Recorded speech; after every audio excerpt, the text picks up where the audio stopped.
The Smith Machine Split Squat ISO hold primarily targets your quadriceps and glutes with secondary recruitment from the hamstrings. The isometric hold at the bottom enhances lower body strength and stability by maintaining constant muscle tension while reducing the moving impact on the joints. Here's how to do it correctly.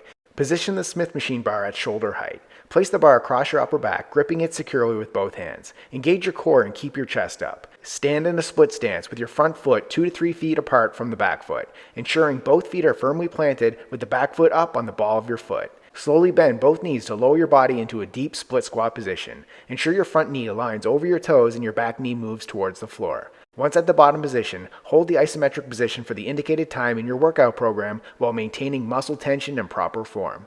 Once the hold duration is over, drive through your front heel to return to the starting position in a controlled manner. Switch legs and repeat. Don't stop learning now. Click this video to master the next move with perfect form while avoiding the most common mistakes.